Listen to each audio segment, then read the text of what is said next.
If you're new, welcome to my channel. My channel is all about investments that anyone in the world can make, not just Americans. And today I'm going to go through, with examples, exactly how to find the fair value of an asset. I'll give an example of a company on the stock market, and I'll also give an example of a totally different asset, just to show that my calculator works with anything. And as you can see, I've got a new background today, so if you like it, please let me know.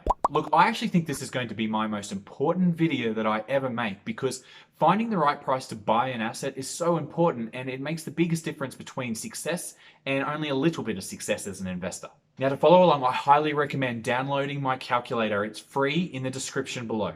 You'll receive the calculator in an email, and again, it's totally free. Now, I built this calculator, so it's not the most beautiful thing in the world, but it works beautifully. So while you're downloading that calculator, I'll explain how important it actually is. Finding the fair price to buy an asset is called its intrinsic value. And essentially this just means, what is the asset worth? Now, what one person thinks the asset is worth is going to be different to what another person thinks the asset is worth. But my calculator is going to show us how to run best case scenarios and worst case scenarios. And what we're trying to do to find intrinsic value is predict how much money the asset is going to bring back to us over the next 20 years. And that's the whole point of investing, to get money back from the asset. As Warren Buffett would say, the game of investing is to put money out and to get more money back later. Now, this is far from a science. We need to work out the strengths, the weaknesses, the opportunities, and the threats of the asset going into the future. Some assets, it's just even too hard to make an educated guess because we have no idea what the future is in store for that particular industry or that particular asset. And for the investments that we actually do understand, all we're trying to do is get a ballpark figure. Look, it's never going to be perfect, but we're just going to try to make our best educated guess to get as close as we can. This is also why we want to find stable investments, because we're going to have a better idea of what earnings we're going to get into the future. And some businesses are just too up and down and too unpredictable. And unfortunately, some great businesses, we're going to see very unpredictable earnings, and that's going to be really hard for us to predict an intrinsic value. So I'll try to put it into an analogy. So let's say that we're on a farm and then there's this big, strong bull. See, I think the bull is 900 kilograms and you think the bull is 1,000 kilograms. But that doesn't really matter because it's obvious to both of us that he is a big, strong bull. And that's what we're trying to do when we invest. We're trying to find the obvious, big and strong company. So you're probably thinking, why can't we just buy this asset? It doesn't really matter about the price because a good asset is a good asset, right? Well, not exactly. See, we want to be as right as possible about our investment decision. And to do that, we want to use what is called a margin of safety. A margin of safety is the difference between the price that we think it is worth and what we actually pay for it. For example, let's say we decide the intrinsic value of Apple stock is worth $300. But the current share price is $200. Well, the difference is 33%. So that will be our margin of safety. So why do we actually need this margin of safety? Well, our margin of safety is our cushion to protect us from unknown events that are going to happen in the future. For example, a factory might burn down, they get some negative publicity, or more likely, we just underestimate how good their growth is going to be or overestimate how good their growth is going to be. With my big, strong bull analogy, maybe we think that bull is a great bull, so we buy him and we want to bring him home back to our farm. But in the truck on the way home, he breaks his leg. Well, now this bull, he's probably only worth 70% as much as he was the day before. But let's say we had a 50% margin of safety, so we actually paid half the value of the bull in the first place. So if we have a really good margin of safety, we can still achieve really solid returns on our investment and allow for some bad things to happen. But if the asset performs better and the bad things don't happen, well, this is just our bonus. So using a margin of safety means that we can have a far bigger upside with a lot less downside risk. And with a bigger margin of safety, it potentially gives us the opportunity to make a lot more money. Now, this is another area where everyone's opinions are quite different. See, some investors will want a 50% margin of safety on an investment. Some people will only want a 10% margin of safety on that same investment. It really depends on the stability of that asset and how confident we are with our predictions for the next 20 years. So it is a big reason why I think it's really important to run different scenarios. We always want a margin of safety because I'm not a psychic and I can't predict the future. But a big stable company isn't going to need as big of a margin of safety as others. For example, Google, it doesn't need the same margin of safety as Tesla. A 30% margin of safety with Google is what I think would probably be okay. But with Tesla, I'd probably want something like 80%. And if you're interested in my analysis on Google and Tesla, I've just made videos on these, so go and check those out. But let me also run another scenario. Let's take two different companies, Company A and Company B. Company A has been growing every year at 5% for 15 years in a row. And Company B has been growing for the past 6 years at 10%, but only started operating 6 years ago.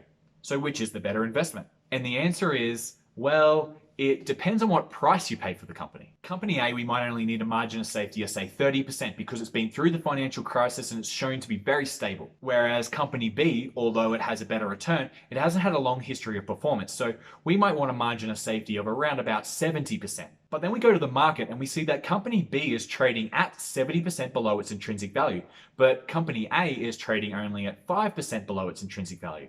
So in this situation, company B is by far the better investment. And that's how important margin of safety is. So the calculator that you've just been able to download, I've developed this from studying Warren Buffett, Monish Pabrai, and Benjamin Graham. Okay, enough of me talking about how important this is. Let's go and do a practical example. So this is what I've built. This is my calculator. So let's just dive right in and do an analysis together.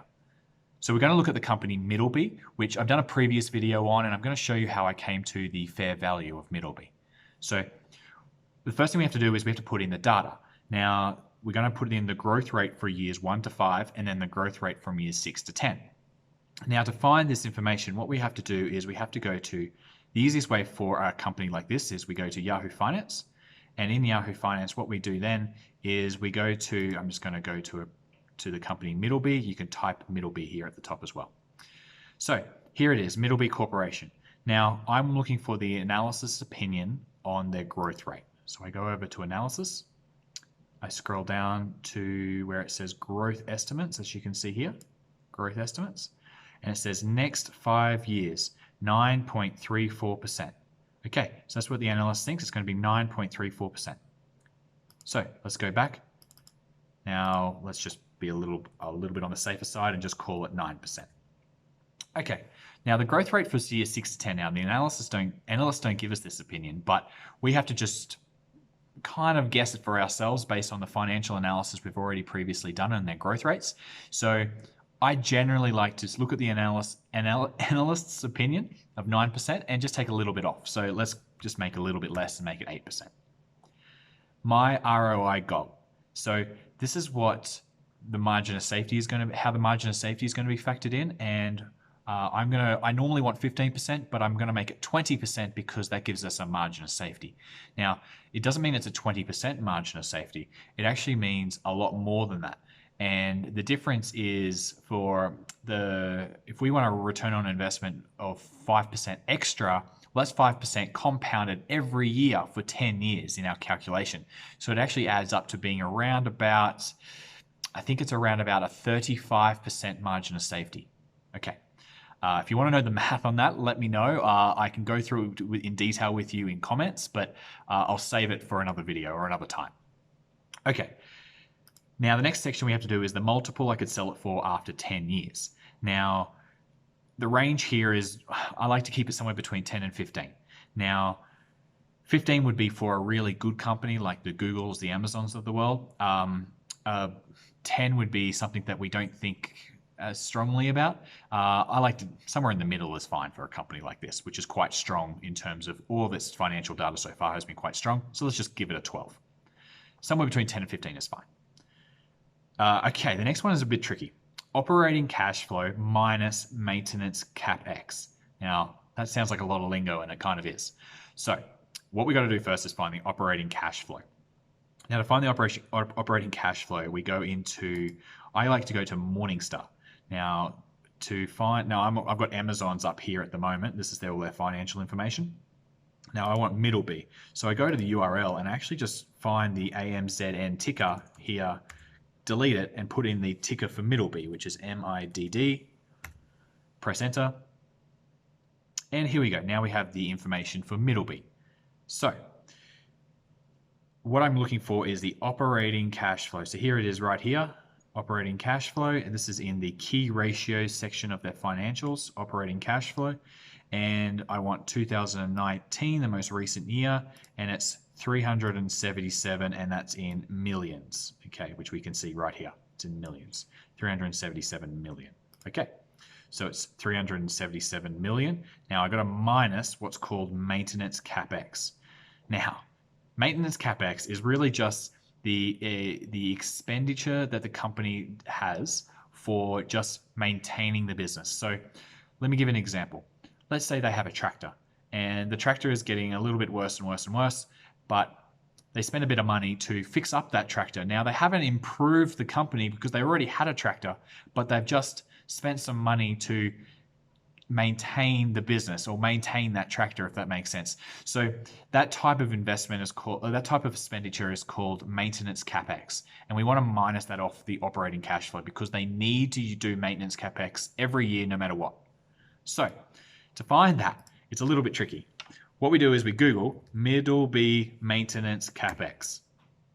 And what I'm looking for is this website here called gurufocus.com. Now, it's actually a really ugly website and it's a really painful one to use, but let's go into it and I'll show you how to actually find the maintenance capex number. So it comes up with this, this ugly site trying to do something about power value. I don't know really what that is, but they use maintenance capex in their formulas. So what I'm going to do is I'm going to go Command F and find the word capex on this website. Okay, so here it is here. We've got capex and it's got come up 8 times. So I'm just going to scroll down till I find the one that has the number that I'm looking for. Here we go. This number, here's one here. Middleby's average maintenance capex equals 30 million. Okay, so we had 377 million minus 30 million. So we've got 347 million. 347 million. And that's how we find it. Now, if you can't find the maintenance capex for something, there is a number called the free cash flow. And the free cash flow is here in the financials, here on free cash flow. You can just use that free cash flow number, which is close. So we said it was 347 and the free cash flow is 331. So that's close enough. So if you're struggling to find the maintenance capex, just use the free cash flow. Okay. The last thing we have to do is we have to use the shares outstanding. So we have to find how many shares Middleby have.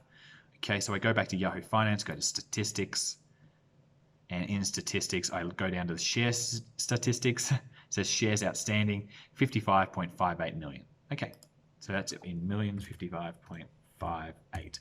Okay, little trick here, the operating cash flow maintenance capex number, if that's in millions, well, the shares outstanding have to be in millions too. So if that was a billions number, I would have to make sure I put it into millions. Does that make sense? It has to be all in millions or all in billions or whatever. Okay, so I've entered all the data. Now over here on the right-hand side, this is actually the calculator working. It's already used this information. Now, it says, oh, I think I've done that correctly. Yes, okay. It says, I want to buy it at 59.81. So this is now already calculated all the cash flow that we're going to receive over the next 10 years, minus our 20% that we want to get as an ROI, okay? And including the growth rates of 9% for the first 5 years, then 8% for the next 5 years. It gives us what's called an enterprise value. Now, again, it's a bit more lingo-y, but that's the fair enterprise value. If you ever want to know more about that, let me know as well. The calculator works by getting that enterprise value and dividing it by how many shares there are, and it tells us what we should be buying it at to get our 20% ROI, and it says 59.81. So that's our first buy point, 59.81. Okay, so now we know all that information. That's great. So that's our first entry level. Now let's go down and have a look at what would be the second buy point.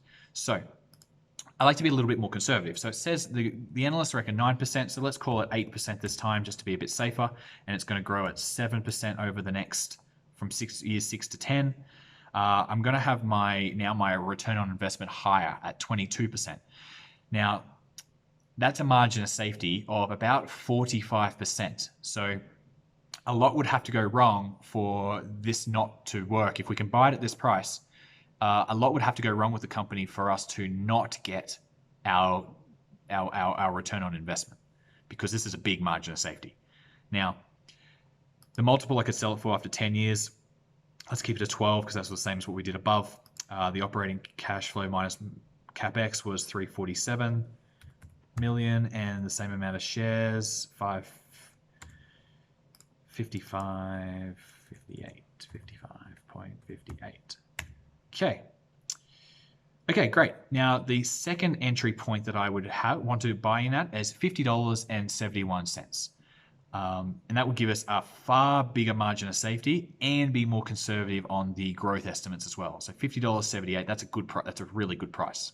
Okay, So we have our first buy price at $59.81 just to get in, and then we'd buy more at $50.71. And let's see if we could be really aggressive and we'd buy a lot of shares. What would be an awesome price to buy them at?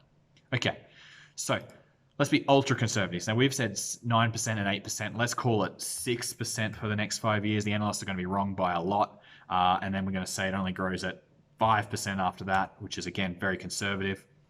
Let's call my return on investment goal now 30%. Now, this margin of safety is closer to about a 70% margin of safety. This is insane. If you could ever get anything at this price, we should be spending a lot of money. So let's also say be even more conservative and say the multiple we can sell it for is also 10. So it was 12 in the previous ones. Now we're going to put it down to 10. Now this stays the same, 347 and 55.58 for the shares outstanding, and 29.79, so about $30. So if it ever got to $30, which, let's be honest, it's very unlikely, but if it ever did get to $30, we would have to, well, I would have to be buying very aggressively, because this is one of the safest deals you could buy, and you're buying at an amazing price. All right, so now let's look at a totally different asset class, and we're going to look at music royalty. Now, I've done a video on this just a few weeks ago, so please go back and watch my video on music royalties to understand what I'm talking about here. But what I'm going to do is I'm going to find the fair value of one of these royalties. So let's dive back into the computer. Let's use my calculator again. Now, the royalty that we're going to use is I'm going to use the Evanescence royalty, which is currently at $595,000, which is very expensive, but let's go see what its fair value is. Okay, so here's the royalty, and what we want to do is we want to go down to the Financials tab. And now I have actually gone through this raw data. Now, this raw data is an Excel file which has got about, I don't know, 100,000 entries in it. It's really boring, but I went through that raw data just to find the average growth rate over the last 4 or 5 years, and it sits at about 6%. Now, if we look down here a little bit further, it says that it's growing somewhere about 20%, they think, but that's just because it's the previous 12 months growth. I wanted a longer average, so I went through the raw data and found it was about 6%, is a bit more standard. So in my Intrinsic calculator, we're going to change the percent to, for the next 5 years, let's call it 6%. Now, after that, I don't know what's going to happen in the music industry. I don't know what's going to happen with Evanescence. This royalty, let's be quite conservative here, and maybe we call it 2% growth after that.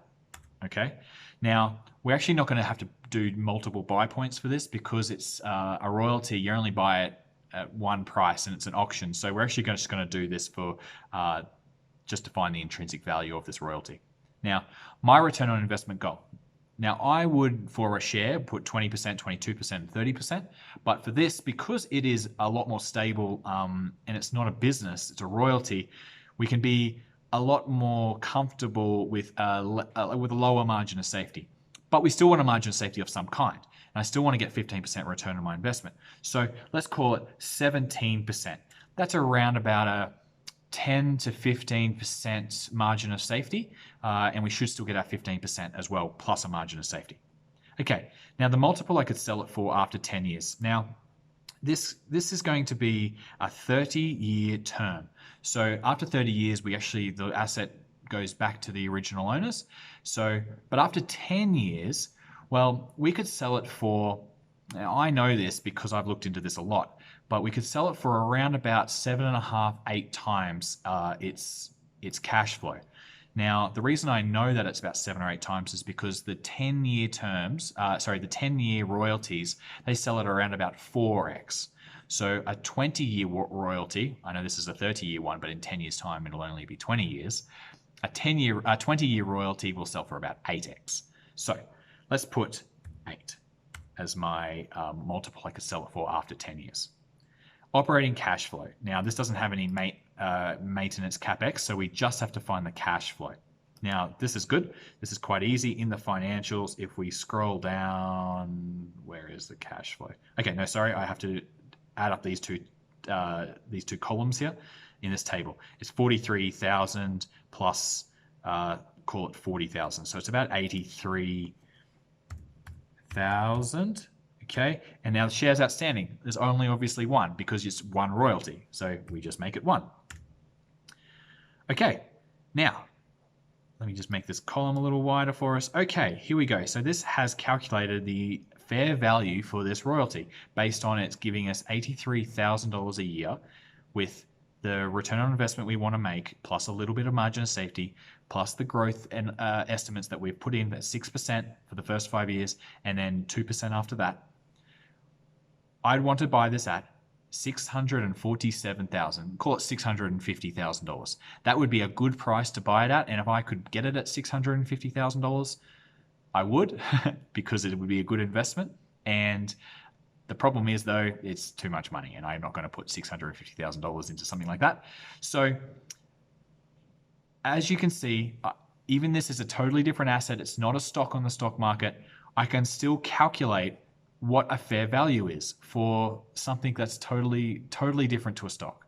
I hope you enjoyed this calculator. Make sure you download it, and I'll see you in a moment. Remember, the link is in the description to get this exact calculator, and it is totally free. All I ask you to do is subscribe to my channel. This will help me grow, and I can then make more videos.